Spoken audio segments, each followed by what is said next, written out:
Hi there. My name is Amy. I welcome you to my presentation. Please make yourself comfortable. Go make yourself a coffee. Just kidding. You probably don't have time to make yourself coffee because this video is only 5 minutes. But if you do leave to make yourself a coffee, I won't be offended. So go ahead.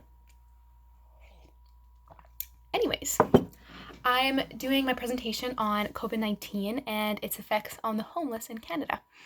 But first, I'm going to talk about myself for a whole minute. So, strap on for the ride. For starters, I'm in my pre-professional year of nursing. But I've been contemplating doing real estate or moving to Australia, living in a van. I honestly have no idea what I want to do. But with that, a little fun fact about me, I lived in Australia for about 5 months last year. Absolutely loved it. Miss it. Want to go back. Another thing about me is I love coffee, which is probably not very exciting. It's not, but I like coffee and not coffee flavored sugar milk. So there's something that I can be proud of. I also enjoy plants when they don't die. I love theater. One of my favorite things to do is honestly running errands. I enjoyed this before COVID, before going to grocery store was an outing. But I live on a farm, and so I just love driving to town, listening to music, and running some errands.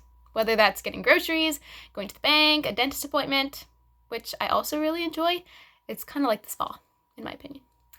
And finally, and most importantly, my favorite TV shows at the moment are Superstore and New Girl. So that's me. Hope you enjoyed that.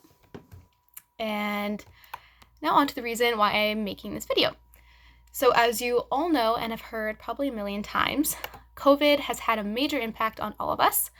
But how seriously has it affected those that are homeless or on the verge of homelessness? An article posted in January by CBC News with sources from the Canadian Medical Association Journal shared about a recent study on how COVID-19 has impacted Ontario's homeless population. The study was performed by the Lawson Research Institute and the Institute for Clinical Evaluative Sciences. And it followed nearly 30,000 people with recent history of homelessness over a 6-month period. The researchers found that these individuals were more likely to become infected with coronavirus, be hospitalized, experience complications, and pass away.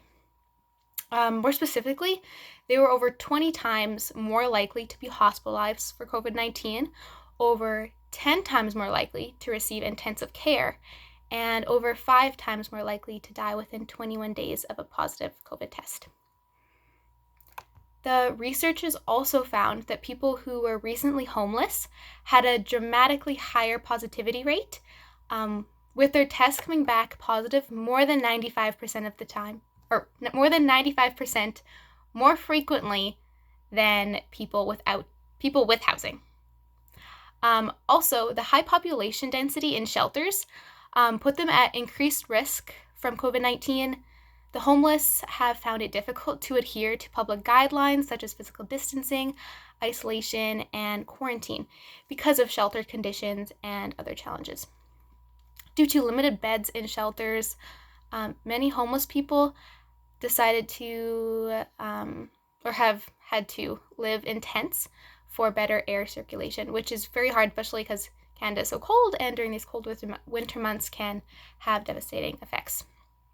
The COVID-19 pandemic has highlighted the importance of housing as a social determinant of health and raises the question of whether current approaches to addressing homelessness should be reevaluated.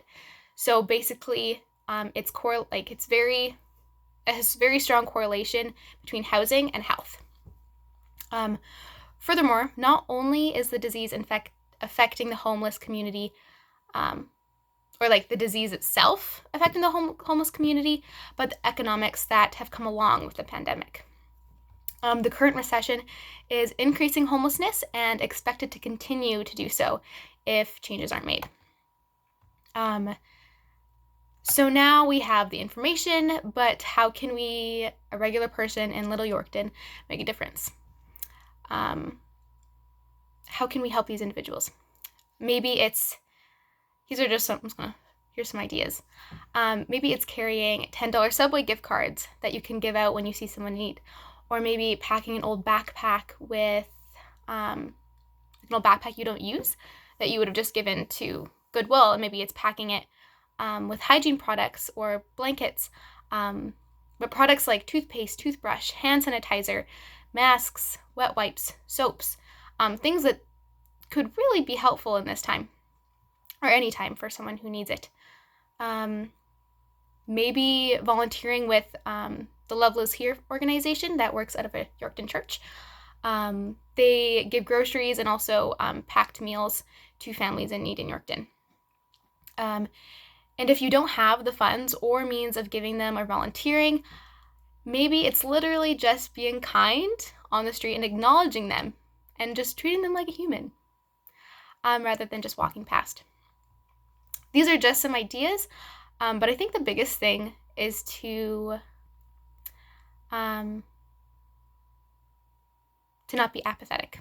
That's the biggest thing, I think. Yeah, that's my presentation. Thank you for listening, or not, if you left to go make yourself coffee. Hope you enjoyed it. Bye-bye.